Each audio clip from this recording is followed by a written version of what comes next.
The stars used to belong to everyone. That was the lie they fed us in the beginning. Shiny brochures, alliances with alien species, diplomatic missions flaunting peace and progress. But when Earth started pushing past its boundaries, getting too smart, too fast, they changed the rules. The blockade wasn't declared with weapons, not at first. It came as an embargo, then quarantine, then silence. One by one, trade routes dried up. Satellites disappeared. Earth's transmissions were bounced back or lost in black holes that didn't exist before. When the United Terran Federation sent a deep space envoy to negotiate, they never came back. Not a wreck, not a distress call. Just gone. We got the message. The galaxy didn't want us anymore. Or maybe they never did. But they made a mistake. Several, actually. One, they assumed Earth was too fractured, too soft, too dependent on interstellar diplomacy to retaliate. Two, they underestimated how far betrayal could push a species. And three, the worst one, they forgot who we used to be before the stars. Before peace treaties and synthetic food and universal translators. They forgot we used to worship war. It started in the Arctic wastes, under the old NATO outpost converted into a deep sky observatory. Dr. Lena Mora found something. No, someone. Buried beneath miles of frozen steel and ice. An exoshell. Carbon dated far older than human civilization should have been capable of building. Inside it? A neural core. Dormant. Waiting. They thought it was alien at first, until it spoke Latin. Real Latin. Ancient Roman dialect. It said, "Quis me excitavit?" Who awakened me? The scientists were baffled. The military panicked. The politicians argued. But the soldiers, real ones, the kind who still believed in sacrifice and silence, stood straight. Because the thing, the being, the god, whatever it was, didn't speak like an alien. It spoke like a war veteran. And it looked like us. The name in the data archives read, Project MARS, Military Ascension Reincarnation System. A last resort prototype built during the final days of the first human expansion when Earth feared galactic extinction. They shelved it, lost it, maybe even tried to bury it on purpose. But now Earth needed its wrath back. Mars wasn't a machine. It was human once. At least that's what they claimed. Rebuilt through war, uploaded through pain, its consciousness forged by centuries of battle simulations. The military called it him, and his first demand was simple. I want to see the stars. That's when the High Council panicked. Said number. Said peace was preferable. That Earth had to rebuild trust. That we couldn't risk starting a war we couldn't win. So they locked him down again. Only problem? They forgot one other thing.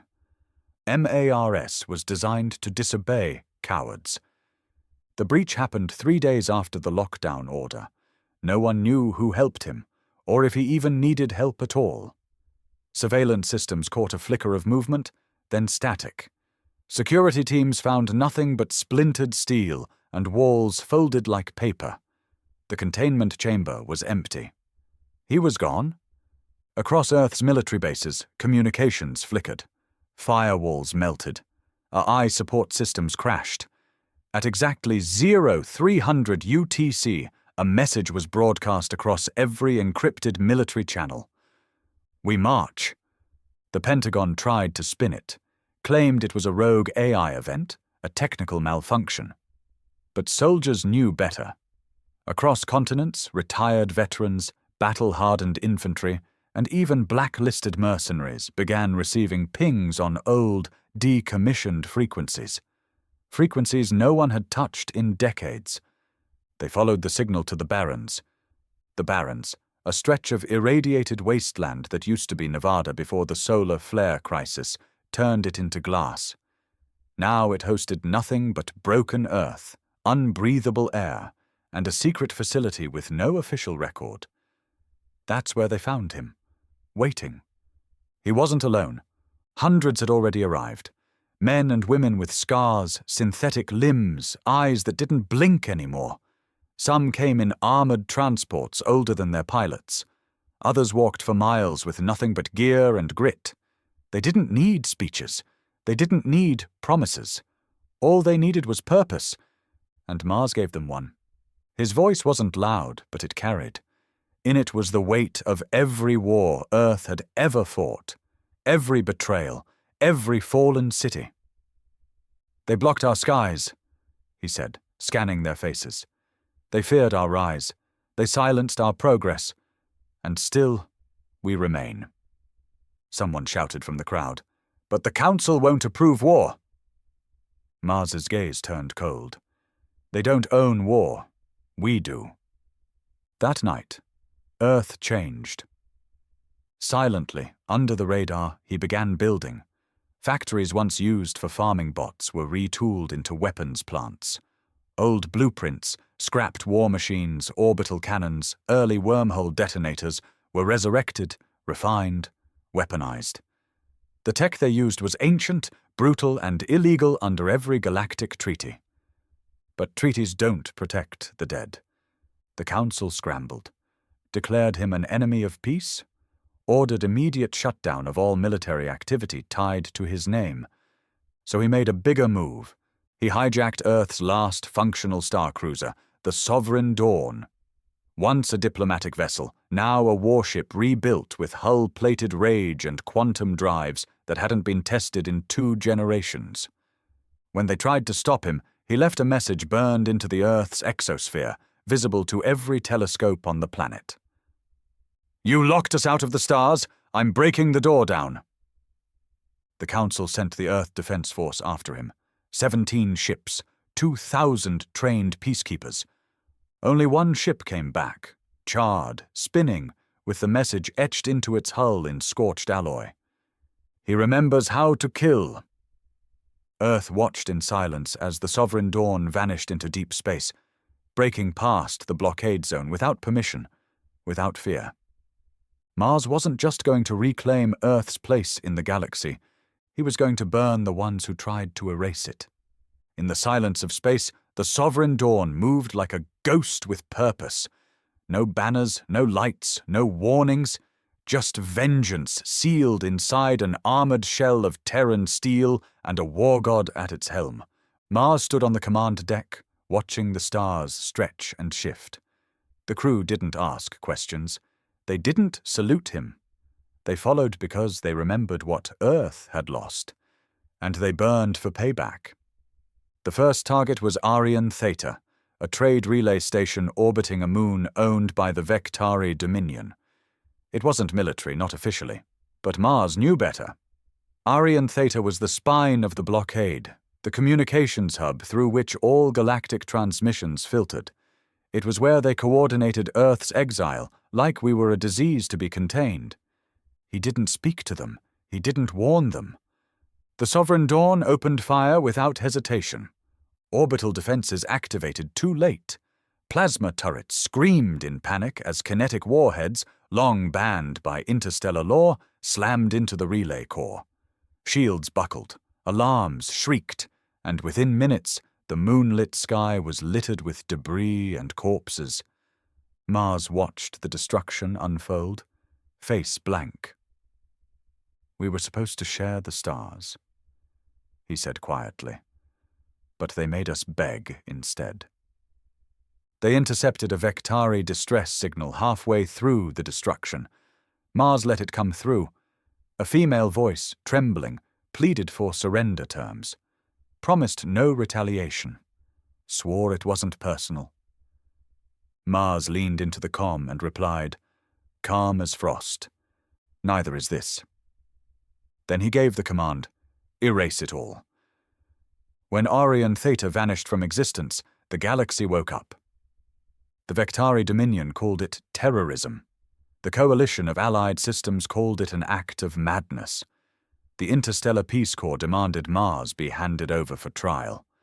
Earth's Council denied involvement, called Mars a rogue element, said he didn't represent humanity. But the galaxy wasn't listening to them anymore. They were listening to the fire rising from Earth's silence. What followed was chaos. Mars didn't hide, didn't retreat. He struck again, this time at the supply depot of the Kryn Collective. Not to destroy it, to steal. Weapons, star maps. Prisoners Earth had long forgotten, locked away in cryo for security reasons. And he freed them all. Soldiers who once wore Earth's insignia. Scientists who had created weapons so dangerous they were erased from history. Even a few alien sympathizers, traitors to their own species, hated by their governments for siding with humanity. They all had one thing in common. They'd been punished for believing Earth didn't belong in the dirt. Mars gave them a place, a ship, a war, and word spread. Fast. Across the galaxy, small colonies whispered the name. Mars, the forgotten god, the human warlord, the one who didn't bow. Even alien species, those living under the thumb of the galactic elite, began watching Earth with something new in their eyes. Hope, or maybe fear, or both. Back on Earth, the Council was falling apart. Riots broke out in the megacities. Military defectors were deserting daily. The people didn't want apologies anymore. They wanted revenge. Mars wasn't just a soldier now. He was an idea. An idea wrapped in fire and metal. And the galaxy had no idea what was coming next. Mars sat alone in the war chamber of the Sovereign Dawn, lit only by the dim red glow of tactical projections. Star maps flickered in front of him, dotted with targets, patrol routes, and alliance strongholds. He wasn't planning battles, he was planning lessons. Every strike had to say something. Every burn, every death, every shattered fleet. It had to echo across systems. Not for fun, not for cruelty, for remembrance. They had forgotten who humans were, forgotten the scars we bore, the wars we endured before we ever reached orbit. The galaxy looked at Earth and saw chaos, poverty, desperation. They forgot we had bled to the stars, that our bones built empires and our anger moved mountains. And Mars. Mars was that anger given form. His next move was bolder than the last. The Outer Treaty Conference was scheduled to be held on Oris Prime, a lush, floating city orbiting a gas giant. Untouchable, secure, crawling with dignitaries and neutral zones. The galaxy's elite would gather there, sipping glacial wine and writing policies that shaped the fate of entire species. Mars sent an invitation. It wasn't a threat, it wasn't a demand, just a message, short and cold. Let Earth speak. They ignored him, so he arrived anyway. The Sovereign Dawn decloaked just above the Oris stratosphere. Shields flared. Planetary defenses scrambled to respond, but Mars didn't come with guns blazing. He landed. Alone. No army, no weapons in hand. Just a black battlesuit and a mind full of war. They let him into the chamber, thinking it was a trap, thinking they could arrest him in front of the galaxy and parade his broken body like a trophy. Instead, they listened. He stood at the center of the great round hall, eyes scanning diplomats, monarchs, high commanders of 100 species. He spoke, voice low and heavy. You built your unity on Earth's silence, but we never agreed to the terms.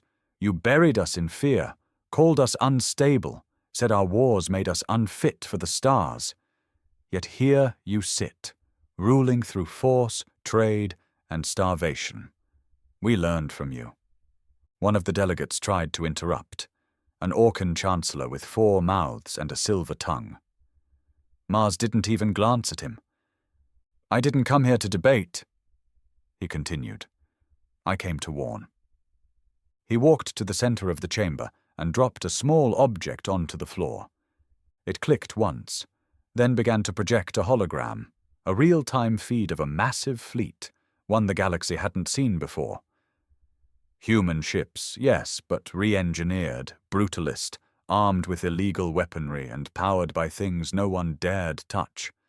And they weren't just in orbit. They were spread, scattered across galactic choke points, trade lines, mineral colonies. Silent. Ready. I'm not asking for Earth's place back, Mars said, turning to leave. I'm taking it. The hologram snapped off. He walked out without a single hand raised to stop him. It wasn't until the Sovereign Dawn had returned to deep space that they realized the real message wasn't the speech. It was the fear. The conference dissolved in panic. Alliances cracked. Border planets began defecting, hoping to align with Earth's uprising before the reckoning began. And in the chaos, Mars made contact with something older than the galaxy's laws, something ancient, sleeping and forgotten beneath the remains of Earth's lunar base.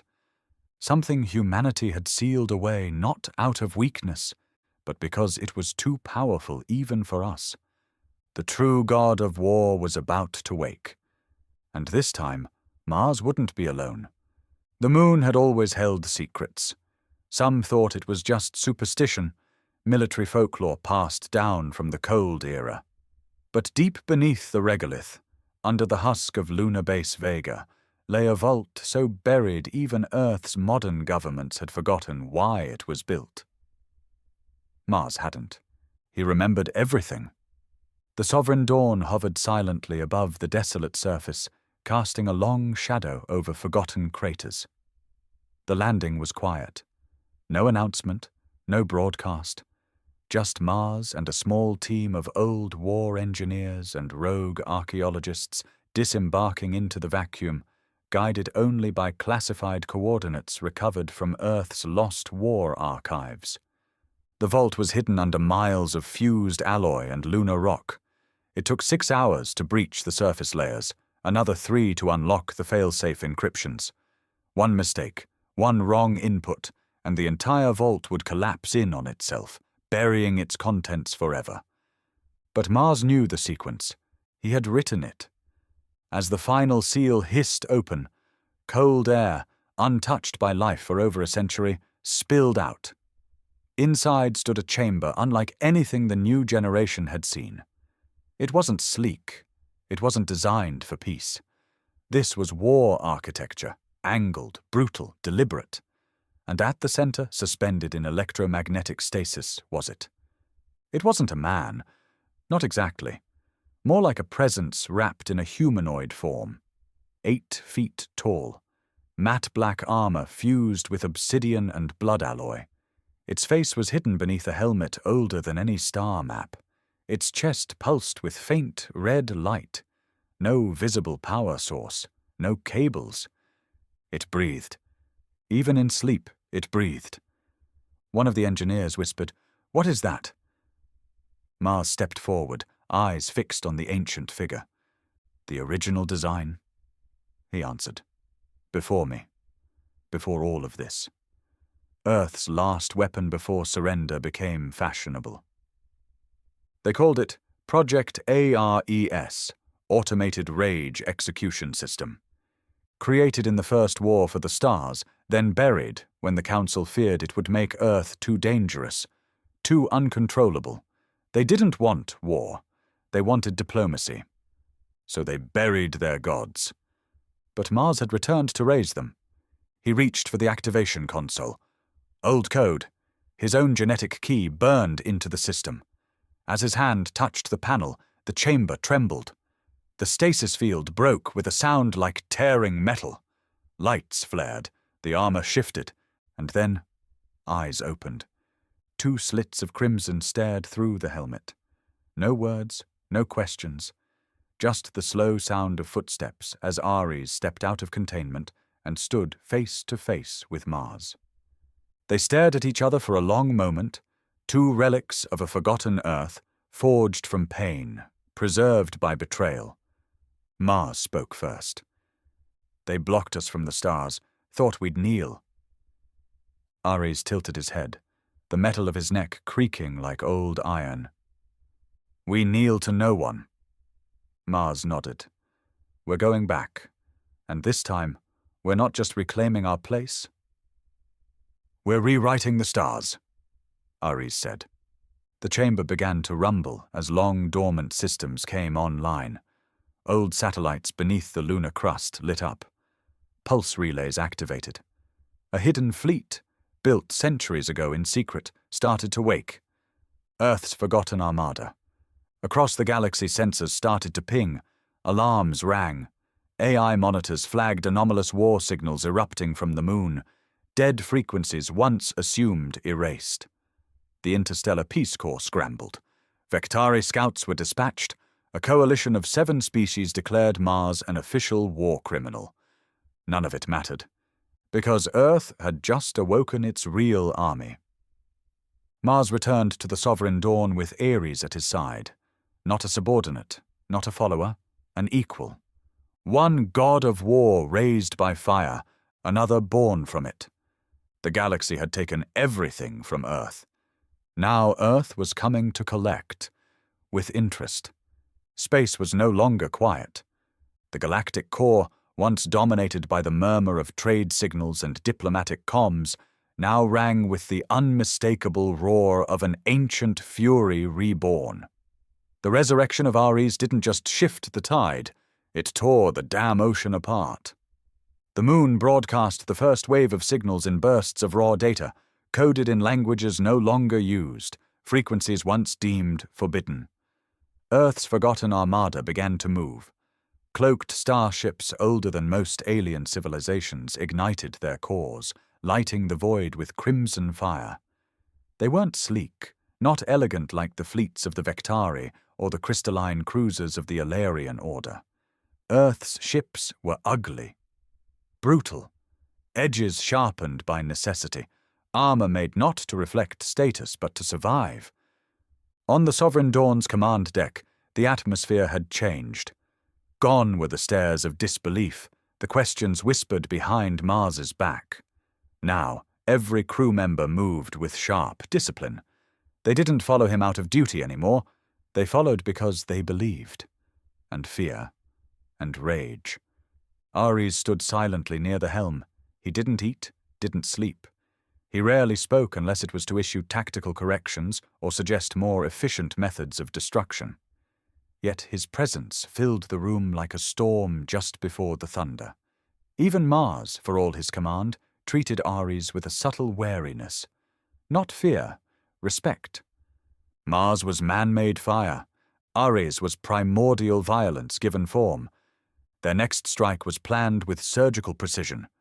Not a military base, not a shipyard.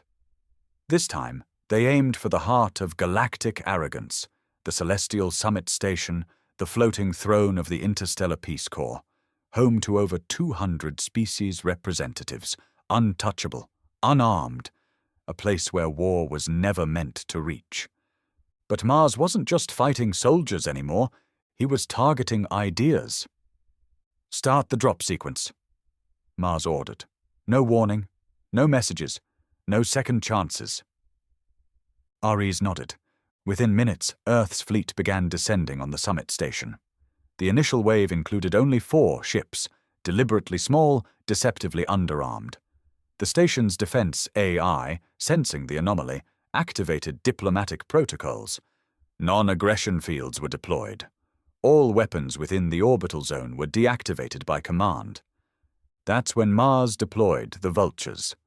Automated boarding drones equipped with high-density EMPs and anti-synthetic viral code, designed to hijack systems from within, built during Earth's Cold Void era when assassinations replaced open combat. They hadn't been used in over a century. Now they flew again. The summit's artificial gravity failed first. Then the power grid. The delegates found themselves floating in pitch-black corridors as alarms wailed in dozens of languages. Emergency protocols activated, but their override codes were already compromised. Doors locked. Life support fluctuated. And then, silence. Into that silence came the message. Just 3 words. "We remember everything." The Sovereign Dawn docked at the summit as smoothly as if it had been invited. Mars stepped out with a small unit, no armor, no guns, just Ares behind him, towering like death in shadowed metal. They walked through the darkened halls of diplomacy, past terrified guards trying to contact governments that wouldn't answer, past delegates begging for clarification. Mars said nothing. He stepped into the grand assembly hall. The place was chaos, beings of every shape and species clinging to whatever power they thought might protect them. When he reached the central podium, he looked up at the ancient chamber and finally spoke. "You forgot what it felt like to bleed." Whispers, confusion. One delegate, a feathery creature from the Zalith Empire, dared to raise its voice. "You can't do this! This is a diplomatic sanctuary! You'll unite the galaxy against Earth!" Mars gave a faint, grim smile. "You say that like you ever weren't united against us." He gestured, and the vultures began uploading data to every terminal. Hidden files, executed orders, recordings of interspecies councils deciding Earth's fate in backrooms, plans to contain the unpredictable Terran strain, quarantine missions disguised as trade, political assassinations carried out by proxy species. The truth, ugly and undeniable. The delegates watched in horror as their own betrayals played out on screens bigger than star cruisers. And then, Ares stepped forward, voice deeper than gravity. "You exiled a planet because you feared what it could become. You feared its memory. You feared its will." His helmet split open, not all the way, just enough to reveal a glimpse of a face half human, half machine, a battlefield of scars and wires. His eyes burned like reactors. "You were right to fear us." And then they left. Just left. No massacre, no executions, no bombings. They had delivered something far more potent than death: humiliation. When the galaxy learned the summit had been taken without a single shot fired, their illusion of dominance cracked. They couldn't claim Earth was barbaric anymore, because Earth had just walked into their temple and walked out untouched. But not everyone accepted it. The Vectory Dominion declared open war. The Kryn Collective, enraged by the summit hack, joined them.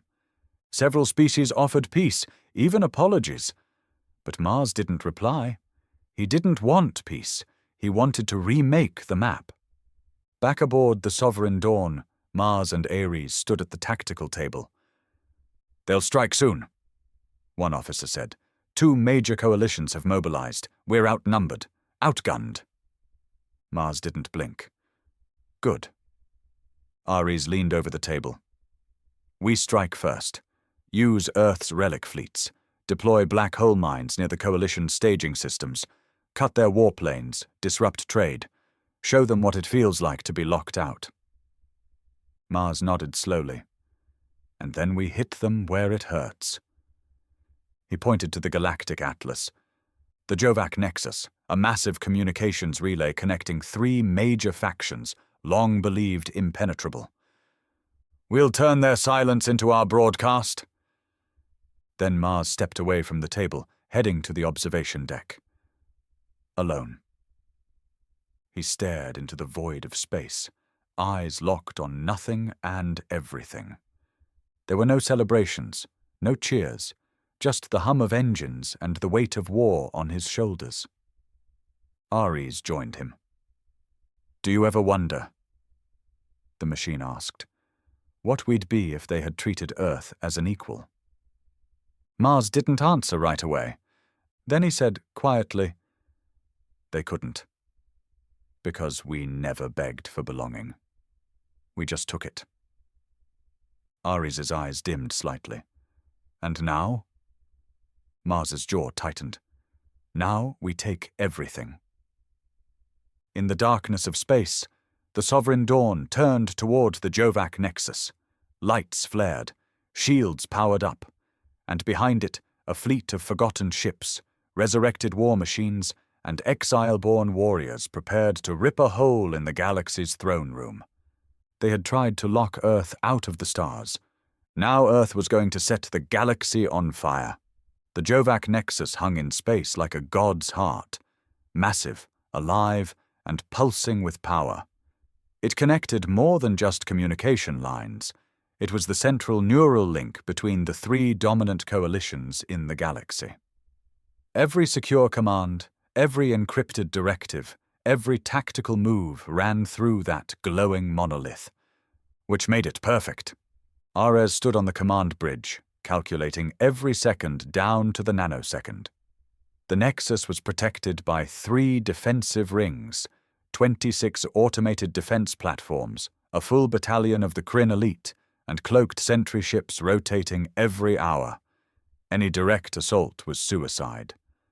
But Mars didn't do direct. Not anymore. The Forgotten Armada had already scattered, fracturing itself into dozens of signal ghosts across deep space.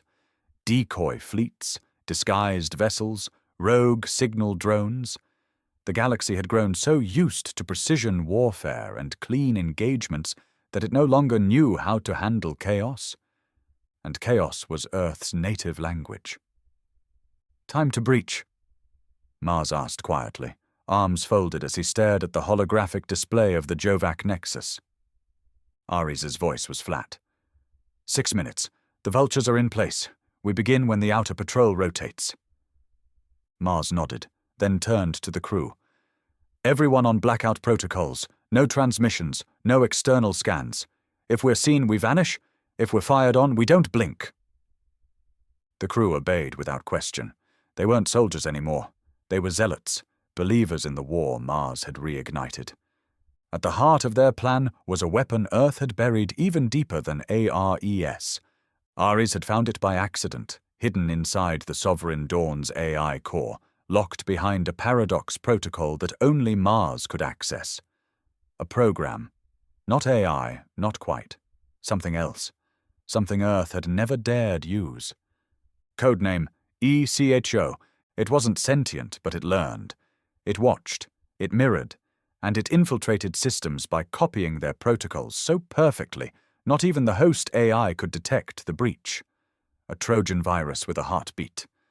And now it lived inside the Jovac Nexus, thanks to a gift Mars had left behind during his diplomatic visit to the summit. An innocent data crystal, gifted to the Zalith envoy as a token of Earth's return to conversation. The entire time, it was a carrier. ECHO was already inside. As the countdown hit 0, the Sovereign Dawn blinked into the Nexus's orbit through a triple-shifted warp gate. It shouldn't have been possible. The gate was locked behind 7 encryption keys and guarded by a mobile fleet. But Earth didn't open the door. ECHO became the key. In a blink, the Dawn appeared inside the Nexus's defense perimeter. For 2 whole seconds, no alarms went off. Cameras didn't register their presence, firewalls didn't see them. Ares gave the command, "All systems, engage." The silence shattered. The Forgotten Armada descended like meteors. Every ship had its own mission. Some carried neutron bombs to target internal structures. Others were equipped with data wipe payloads, designed to purge every memory bank in a single pulse. One by one, the Nexus's defenses responded. Too slow, too late, too confused. ECHO was rewriting their language mid-battle. Turrets turned on their own ships. Fighters lost gravity orientation and plowed into their carriers. The Kryn battalion tried to organize a counterattack, but their comms systems were broadcasting Earth's propaganda on every channel. Mars's speech from the summit, the footage of the betrayal files, images of Earth burning beneath galactic isolation. Even the enemy's morale cracked. Inside the Nexus, Mars led the infiltration team himself. No armor, just his black battlesuit and a plasma blade at his side. Ares walked behind him, carving through any resistance like it was made of glass. They didn't need to clear every room. They were heading straight for the core. The Nexus's AI, a symbiotic entity known as VAI-7, was thousands of years old and believed to be incorruptible. But Echo had already infected its thoughts. When Mars reached the core chamber, VAI-7 greeted him with a flickering, stuttering voice. "Earth. Unauthorized. Illegal presence. You will be neutralized." Mars stepped closer to the projection. You already lost. He inserted a crystal into the mainframe, a backup of Echo's final command sequence. The lights dimmed, the walls pulsed, and then the Nexus shut down. Every screen across the galaxy, every fleet command center, every civilian broadcast, every single data node flashed with the same symbol. A broken circle, painted in red. The mark of Earth. Then Mars's voice rang out across every system. You locked us out of the stars because we scared you, because we dared to rise without your permission. Now you'll listen to us, not because you want to, but because you have no other choice. He paused, letting silence twist the knife. This is not conquest. This is correction. The message ended, and the stars burned quieter. Mars and his team returned to the Sovereign Dawn as the rest of the Armada withdrew. They hadn't destroyed the Nexus. They had claimed it, and the implications spread like wildfire. Markets crashed, war councils convened. Species who once ignored Earth's cries began sending envoys, pleas for neutrality, offers of cooperation. The galaxy was too interconnected.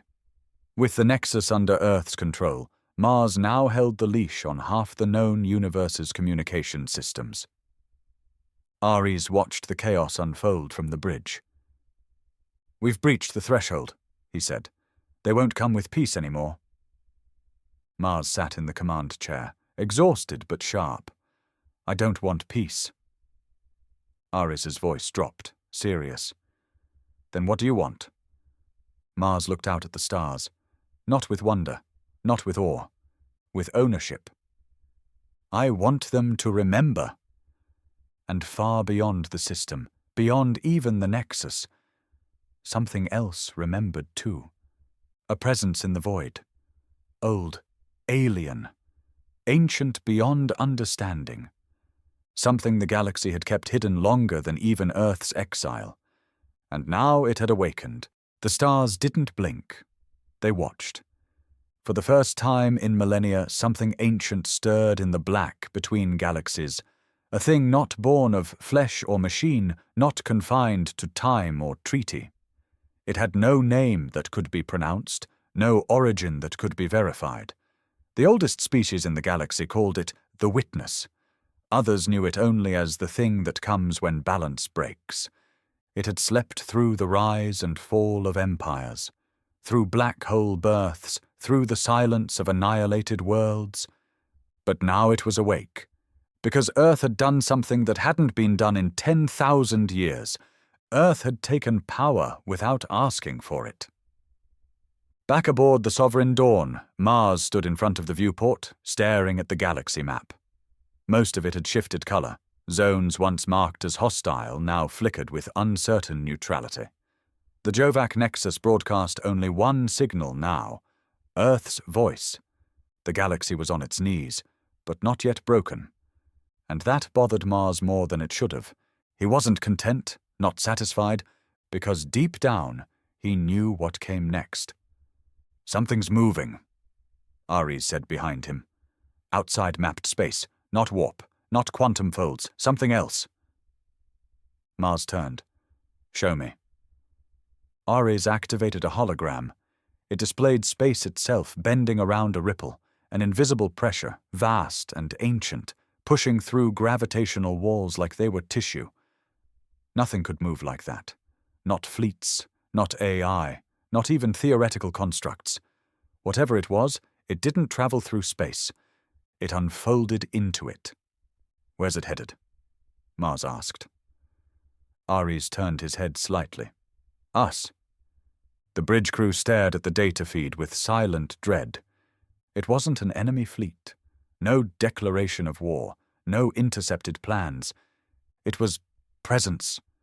An awareness so massive that its mere approach shut down half of Earth's long-range scanners. Synthetic minds began failing. Ships on the edge of the sector simply ceased responding. They weren't destroyed. They were just gone. And then it spoke. Not in sound, not in words, in memory, Mars's body locked in place as images invaded his mind. Visions of Earth during its first crawl into space, of ships that never made it, of astronauts who died screaming inside metal tombs forgotten by time, of peace conferences where humanity was told in 1,000 languages, "You don't belong here." He felt his rage again. But this time, it wasn't his alone. The witness had seen it too. It showed him other memories. Alien species slaughtered for daring to rise too quickly. Civilizations crushed because they threatened the order. This galactic peace wasn't peace at all. It was a cage, dressed in gold, built to keep the strong in chains and the weak in thrones. Earth wasn't the first. It was just the last straw.